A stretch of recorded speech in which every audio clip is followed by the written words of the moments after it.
everyone. So today we are solving class 10th important question from chapter number 2 and chapter number 15 of class 10th mathematics.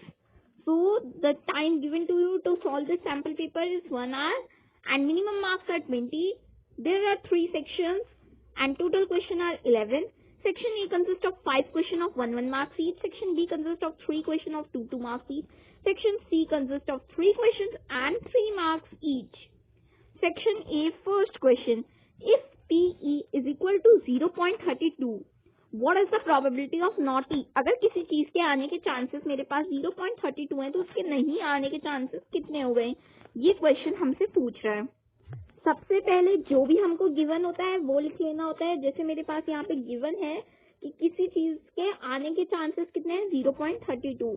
जो हमको उसका method है, जो formula है, वो लिखने के हमको नंबर मिलते हैं. जैसे PE plus P nought is equal to 1, P nought is equal to 1 minus 0.32. क्योंकि ये यहाँ पे 0.32 था, जो यहाँ पे प्लस में है तो इधर जाके कहाँ हो जाएगा? माइनस में.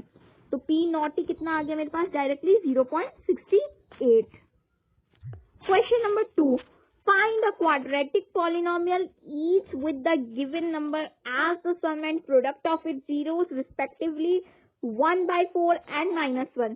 बेसिकली हमको क्या दिया होता है कि एक इक्वेशन दे दी होती है और हमें उसके प्रोडक्ट ऑफ द जीरोस और सम ऑफ द जीरोस बताने होते हैं. बट यहाँ पे अपोजिट है केस. यहाँ पे हमको प्रोडक्ट ऑफ द जीरोस और सम ऑफ द जीरोस दिए हुए हैं. हमको यहाँ पे बताना है पॉलिनोमियल क्या होगा. ठीक है, तो यहाँ पे equation of quadratic polynomial has roots alpha and beta. हमको पता है उसके जो अल्फा और बीटा जो होते हैं वो उसके रूट्स होते हैं. ठीक है, तो ये हमें पता है ax², ठीक है, plus sum of minus sum of the zeros x plus product of the zeros.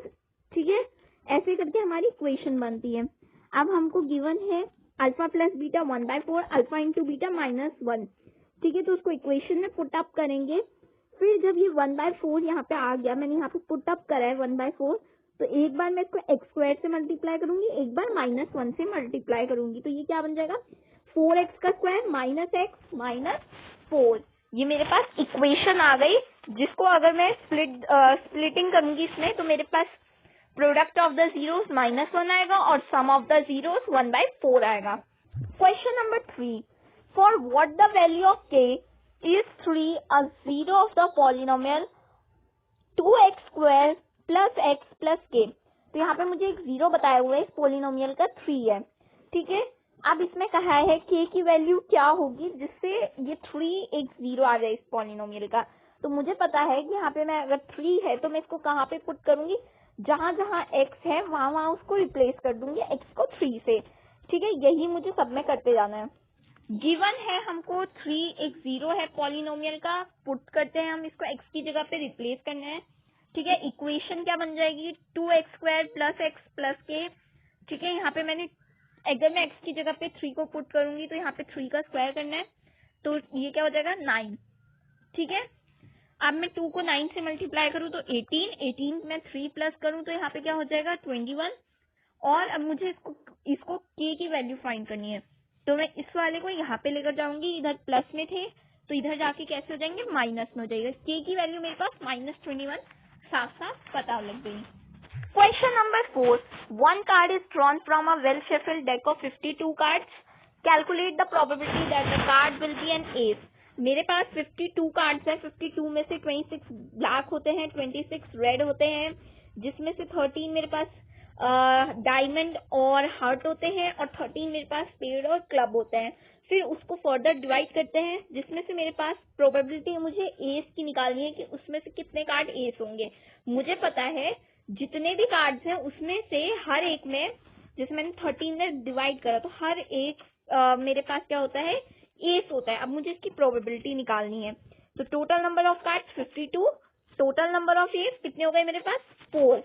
एक डायमंड का, एक हर्ट का, एक क्लब का, एक स्पेड का. P getting an ace, probability of getting an ace, number of aces upon number of total number of cards. ठीक है, 4/52. अगर मैं इसको करूंगी तो मेरे पास हर स्पेड जितने भी 13 कार्ड्स हैं उसमें से एक मेरे पास क्या आ गया? एस आएगा. इसकी प्रोबेबिलिटी निकल गई. अब उसी का सेकेंड पार्ट है कि उसका one card is drawn from a well shuffled deck of 52 cards. Calculate the probability that the card will not be an ace. अब मुझे probability बतानी है कि वो एक ace नहीं होगा, तो क्या करेंगे हम directly probability we do not get an ace 1 minus probability of getting an ace. ठीक है, तो यहाँ पे मेरे पास क्या probability आ जाएगी, इसका मैं LCM ले लूंगी, नीचे 13 आ गया, ठीक है, ऊपर 13 माइनस 1 हो गया, तो ये कितना आ गया मेरे पास 12/13. तो हर 13 में से जो 12 है वो एस नहीं होंगे, ये मेरे पास प्रोबेबिलिटी निकल गई. नेक्स्ट क्वेश्चन पे चलते हैं. क्वेश्चन नंबर 5 कह रहा है if alpha and beta are the zeros of the polynomial, alpha और beta zeros of the polynomial है x² minus 5x plus K such that alpha minus beta is equal to 1, find the value of K. इन्होंने हमको कहा है alpha और beta दो zero है इस पॉलिनोमियल के, ठीक है, x² माइनस 5x प्लस के, और अल्फा माइनस बीटा जो है वो 1 है. तो अब हमें इसमें फाइंड करनी है वैल्यू ऑफ के. ठीक है, क्वेश्चन क्लियर हो गया होगा. ये हमको पॉलिनोमियल दिया है, ठीक है, ऊपर. उसके बाद अल्फा प्लस बीटा मुझे पता है माइनस बी अपॉन ए होता है, माइनस बी यहाँ पे -5 और अपॉन ए यहाँ पे कुछ भी नहीं है तो 1 आएगा नीचे, माइनस माइनस प्लस हो जाएंगे.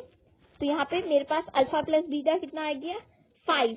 अब अल्फा इंटू बीटा k/1, ठीक है, क्योंकि यहाँ पे अल्फा इंटू बीटा c/a होता है, यहाँ पे c दिया नहीं है तो k/1 कर दिया हमने. तो अल्फा इंटू बीटा की वैल्यू क्या आ गई k, और हमें गिवन क्या है कि अल्फा माइनस बीटा 1 होता है. अब मैं अल्फा प्लस बीटा और अल्फा माइनस बीटा को अगर सॉल्व करूं, मीन्स ऐड करूं इक्वेशन 1 एंड 2 को, तो क्या मेरे पास आता है 2a इज इक्वल टू 6. ठीक है, यहाँ पे फिर 6 का क्या हो जाएगा, 6 को मैं यहाँ से इस a को जो इसके साथ मल्टीप्लाई में है 2a है ना, ये इज इक्वल टू 6, तो ये a के साथ मल्टीप्लाई में 2, तो इसको नीचे लेकर गई, डिवाइड हो गया, तो a की वैल्यू आ गई मेरे पास, अल्फा की वैल्यू 3. फिर अब हमें ऐसे ही बीटा की वैल्यू फाइंड करनी है, तो बीटा की वैल्यू क्या हो जाएगा 3 plus B is equal to 5. B की वैल्यू क्या आ गई मेरे पास 5. हमें इसको कौन सी इक्वेशन में रखना है, फर्स्ट इक्वेशन में. बीटा की वैल्यू आ गई 5 माइनस 3 इज इक्वल टू 2. अब यहाँ से हम लोग डायरेक्ट निकाल सकते हैं alpha into beta is equal to 3 into 2 is equal to 6. ठीक है, तो यहाँ से मेरे पास वैल्यू आ गई के की 6. बी क्वेश्चन नंबर 6 से शुरू होता है. यहाँ पे हर क्वेश्चन 2 मार्क्स का है, तो उसी के अकॉर्डिंग सॉल्व करना है. सेक्शन नंबर बी में 6th क्वेश्चन दिया हुआ है, अ bag contain a red ball, a blue ball and a yellow ball. ये चैप्टर नंबर 15 का एग्जाम्पल है. ठीक है, एक बैग है, उसमें एक रेड बॉल, एक ब्लू बॉल और एक येलो बॉल है. All the balls are of same size, सारी की सारी बॉल सेम साइज की है. अब कृतिका ने बैग में से एक बॉल निकाल ली, बैग में बिना देखे. What is the probability that she takes out the ball. क्या प्रोबेबिलिटी है कि उसने जो बॉल निकाली है वो येलो है, वो रेड है और वो ब्लू है. तो इन तीनों की प्रोबेबिलिटी मुझे बतानी है. ठीक है, अब यहाँ से हम क्या कंक्लूड कर पा रहे हैं कि 3 बॉल्स है मेरे पास टोटल.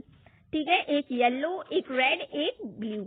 ठीक है, अब येलो की प्रोबेबिलिटी निकालनी है, तो नंबर ऑफ येलो बॉल्स कितनी हो गई 1 मेरे पास. अब प्रोबेबिलिटी हम कैसे निकालते हैं, number of total number of outcomes तो नीचे आ जाते हैं और ऊपर आते हैं फेवरेबल आउटकम्स. ठीक है, तो 1/3 इसकी प्रोबेबिलिटी होगी. अब रेड बॉल की भी सिमिलरली हो जाएगी 1/3 और ब्लू बॉल्स की भी सिमिलरली 1/3. ठीक है, तो तीनों की प्रोबेबिलिटी 1/3 हो गई. नेक्स्ट क्वेश्चन है हमारे पास, divide the polynomial f(x) 3x² minus x³ minus 3x plus 5 by the polynomial gx. ठीक है, x minus 1 minus x², write the question and the remainder. ठीक है, ये हमें करना है क्वेश्चन. तो यहाँ पे ये कैसे सॉल्व होगा, देखो x² दिया है, तो ये यहाँ पे से हम इज इक्वल टू के इधर जब लेकर जाते हैं तब साइन चेंज होता है, बट यहाँ पे इज इक्वल टू तो है ही नहीं, तो ये क्या हो जाएगा, इधर आएगा तब भी ये माइनस का x² ही रहेगा. ठीक है, फिर प्लस x, फिर माइनस का 1. अब इधर देखो 3x का स्क्वायर से पहले यहाँ पे मेरे पास एक क्यूब वाली टर्म दी हुई है, तो पहले मैं क्या करूंगी, क्यूब वाली टर्म को लिख दूंगी, उसके बाद एक्स स्क्वायर वाली टर्म को, उसके बाद एक्स वाली टर्म को, और फिर कांस्टेंट टर्म। ठीक है, फिर जब मैं, अब हमें क्या करना होता है, मैं यहाँ पे देखो इसमें क्या ऐसा करूं मैं इस टर्म में कि मेरे पास एक्स क्यूब आ जाए, वो भी माइनस का। तो मुझे पता है अगर मैं एक एक्स को मल्टीप्लाई कर दूंगी तो मेरे पास क्या आ जाएगा, माइनस का एक्स क्यूब आ जाएगा। ठीक है, और फिर ये एक्स जो होगा, ये वाला, ये एक्स जो है यहाँ पे है, ये किससे मल्टीप्लाई हो जाएगा, इस एक्स से, तो ये बन जाएगा एक्स स्क्वायर। ठीक है, और ये वाला एक्स फिर 1 से भी मल्टीप्लाई हो जाएगा, तो ये एक्स बन गया। फिर नीचे साइन चेंज करना होता है, वो हमने नॉर्मली कर दिया, जैसे साइन चेंज करते हैं, ये आपस में कट गया, इसको करके आगे 2x square minus 2x plus 5। फिर मेरे को, अब इसमें मेरे को ऐसा क्या चाहिए कि ये 2x स्क्वायर बन जाए, तो इसमें मुझे 2 चाहिए। ठीक है, माइनस का 2 चाहिए, क्योंकि यहाँ पे प्लस का माइनस का 2 इसलिए चाहिए क्योंकि यहाँ पे प्लस का 2 है, तो माइनस माइनस आपस में प्लस हो जाएंगे। जब मैं इसको करूंगी 2 से मल्टीप्लाई, तो माइनस प्लस का 2x स्क्वायर बन जाएगा, और यहाँ पे माइनस का 2x बन जाएगा इसको करके, और यहाँ पे माइनस का नहीं, प्लस का 2 हो जाएगा। ठीक है, फिर यहाँ पे नॉर्मली साइन चेंज, फिर नीचे 3 रिमाइंडर मेरे पास बच गया, क्वेश्चन x माइनस 2 डिवाइजर, और यहाँ पे डिवीडर सब कुछ दे दिया। नेक्स्ट क्वेश्चन पे चलते हैं। नेक्स्ट क्वेश्चन हमको दिया है, find the zeros of the polynomial. हमको एक पॉलिनोमियल दिया हुआ है, इसके जीरोस फाइंड करने हैं और फिर उसका रिलेशनशिप वेरीफाई करना है। ठीक है, तो यहाँ पे हम लोगों को इसको स्प्लिटिंग द मिडल टर्म से पहले तो इसके जीरोस फाइंड कर लेना है। ठीक है, फिर इसका रिलेशनशिप वेरीफाई कर देते हैं। ये रहा क्वेश्चन मेरे पास, देखो x square plus 7x plus 12। ठीक है, अब मैं यहाँ पे इसको इससे मल्टीप्लाई करूंगी, मेरे पास 12 आ गया। मैं 12 में ऐसा क्या करूँ कि वो 7 बन जाए, तो 12 के पहले फैक्टर्स निकाल लेती हूँ, 3 4 12। ठीक है, तो अब मैं इन दोनों को ऐसा क्या करूँ कि ये 7 बन जाए, वो भी प्लस का, तो मैं इन दोनों को क्या कर दूंगी, प्लस कर दूंगी। तो यहाँ पे x square plus 4x plus 3x। ठीक है, तो ये क्या बन गया मेरे पास, x प्लस 4, इसमें से हमें कॉमन लेना होता है, तो मैंने क्या कॉमन लिया, एक्स स्क्वायर में से, और 4x में से मैंने x एक कॉमन ले लिया बाहर, और बचा अंदर x प्लस 4। फिर इन दोनों में से मैंने 3 कॉमन ले लिया, और अंदर बच गया x प्लस 4। हमें एक चीज देखनी होती है कि इधर वाला जो अंदर बचा है, इन दोनों में से, ठीक है, इन दोनों में से और इन दोनों में से जो अंदर कॉमन आता है वो हमेशा सेम आना चाहिए। ठीक है, ये x प्लस 4 x प्लस 3 ये 2 आ गए, ये x प्लस 3 जो आया वो ये वाला और ये वाला है। ठीक है, अब मैं इन दोनों को, अगर मैं x की वैल्यू फाइंड करने है, मेरे को इसके अगर जीरोस फाइंड करने हैं, तो ये क्या हो जाएगा, x माइनस 4 और x माइनस 3। ठीक है, अब सम ऑफ द जीरोस क्या होते हैं, मेरे पास सम ऑफ द जीरोस का फॉर्मूला होता है माइनस बी बाय ए। अब इसमें माइनस बी बाय ए, यहाँ पे माइनस बी बाय ए, और प्रोडक्ट ऑफ द जीरोस होते हैं सी बाय ए। ठीक है, माइनस बी यहाँ पे प्लस का 7 दिया है, तो माइनस 7 बाय 1। ठीक है, और सम ऑफ द जीरोस कर लेंगे, यहाँ पे माइनस 4 प्लस 3 माइनस 3, तो ये आपस में होके क्या बन जाएगा मेरे पास, माइनस का 7। ठीक है, minus 7 is equal to minus 7। फिर इधर वाले में देख लेते हैं, प्रोडक्ट ऑफ द जीरोस हो जाता है मेरे पास c बाय ए, तो यहाँ पे मेरे पास c की वैल्यू 12 है और अपॉन में 1, तो इन दोनों को करूंगी तो मेरे पास इन दोनों को मल्टीप्लाई करूंगी, माइनस 4 और माइनस 3 को, तो ये 12 इज इक्वल टू 12। यहाँ पे इसका रिलेशनशिप वेरीफाई हो गया। हमें एक चीज देखनी होती है, जो इन दोनों को प्लस करके आ रहा हो वो इधर वाली साइड के ऑलवेज इक्वल होना चाहिए, दोनों का साइन भी सिमिलर होना चाहिए, और जो इन दोनों को करके मल्टीप्लाई करके आ रहा हो वो हमेशा इसके इक्वल होना चाहिए। ठीक है, नेक्स्ट क्वेश्चन पे चलते हैं। सेक्शन नंबर सी चालू हो गया है, find all the zeros of 2x4 minus 3x cube minus 3x square plus 6x minus 2 if 2 zeros are √2 and minus √2। इसके 2 जीरोस दे रखे हैं हमको, अब हमें इसके सारे जीरोस फाइंड करने हैं। यहाँ पे अब हो गया √2 एंड माइनस √2, इसके 2 जीरोस दिए हुए हैं। ठीक है, यहाँ पे ये क्या हो जाएगा, x minus 2 and x plus 2। ठीक है, आर एक्स फैक्टर हमको पता है कि ये पहले कैसे लिखा जाता है, ये वाला तो x माइनस 2 होगा और ये वाला x प्लस 2 होगा। ठीक है, अब मैं इसको सिंपली डिवाइड कर दूंगी, इसमें से मैंने एक्स स्क्वायर कॉमन ले लिया, ठीक है, और -2। अब या इसको डिवाइड करूंगी तो मेरे पास इसके 2 जीरोस और ऑब्टेन हो जाते हैं, वो होते हैं x is equal to 1 and x is equal to 1/2। अच्छा, जो मैंने इक्वेशन को स्प्लिट करा है वो कौन सी इक्वेशन है? वो ये वाली इक्वेशन है, जो मेरी यहाँ पे इक्वेशन होगी सॉल्व करने के बाद आएगी, वो वाली इक्वेशन को मुझे स्प्लिट करना है, उससे मेरे 2 और जीरोस निकल जाएंगे, ठीक है। नेक्स्ट क्वेश्चन पे चलते हैं। नेक्स्ट क्वेश्चन हमसे कह रहा है 2 डाइस आर थ्रोन। मैंने 2 डाइस को एक समय पे फेंका, उसमें से प्रोबेबिलिटी बतानी है कि बोथ डाइस पे एक जैसा नंबर आए। अब मेरे पास 2 डाइस को फेंकने पे मेरे पास टोटल आउटकम्स क्या बनते हैं? 36। अब उसमें से सिर्फ 6 बारी ऐसा होगा कि सेम आउटकम्स आए, ठीक है ना। 6 बारी सिर्फ ऐसा होगा कि सेम नंबर आए दोनों डाइसेस पे। तो फर्स्ट का तो हो गया 6/36, डिफरेंट ऑन बोथ डाइसेस। अब मैं दोनों डाइसेस पे अलग अलग आए। अच्छा, इसको हमको सिंप्लीफाई भी करना होता है, 1/6 हो जाएगा ये, ठीक है। दोनों डाइसेस पे अलग अलग आ जाए। अब मैं 6 माइनस कर दूंगी इसमें से, तो मेरे पास 30/36 हो जाएंगे। तो इज इक्वल टू 30/36, जो मेरे पास हो जाएगा 1/5, ठीक है। सेकेंड का भी बता दिए, ये फर्स्ट पार्ट है, ये सेकेंड पार्ट है। थर्ड कह रहा है total of 5 on both the dices. दोनों डाइसेस के ऊपर जो भी नंबर आए उसका सम 5 के इक्वल हो। तो ऐसा कितनी बार होगा? 4/36 सॉरी, इज इक्वल टू 1/9। सिर्फ ऐसा 1/9 टाइम्स होगा, 9 बारी में से एक बारी होगा कि उसका सम 5 आ जाए, ठीक है। नेक्स्ट कहता है अ टोटल ऑफ 12, मतलब दोनों डाइसेस के ऊपर जो नंबर हो उसका सम कितना हो जाए? 12 हो जाए।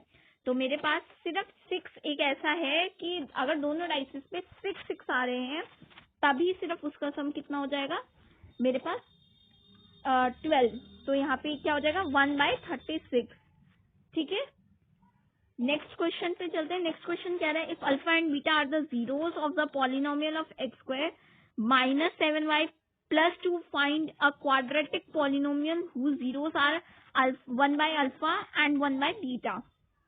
ये हमको इक्वेशन दी हुई है, ठीक है। अल्फा प्लस बीटा हमको पता है -b/a होता है, तो यहाँ पे -7/6 इज इक्वल टू 7/6, ठीक है। Alpha into beta 2/6 is equal to 1/3। 1/अल्फा क्या हो जाएगा मेरे पास? 1/अल्फा प्लस 1/बीटा, alpha plus beta upon alpha into beta, which will be our 7 into 6 into 1/3, which is equal to 7/2, ठीक है। 1/अल्फा इंटू 1/बीटा मेरे पास क्या हो जाएगा? 1/अल्फा इंटू बीटा, तो 1/1/3, तो यहाँ से 1 कैंसिल आउट हो गए, 3 बच गया। और the required polynomial is y square -7y + 3, ठीक है, इज इक्वल टू 1/2, 2 का स्क्वायर 2y स्क्वायर -7y + 6। आपको इस क्वेश्चन पेपर का PDF नीचे डिस्क्रिप्शन में मिल जाएगा, वहां से आप लोग खुद भी इसको सॉल्व करके प्रैक्टिस कर सकते हैं। Thank you.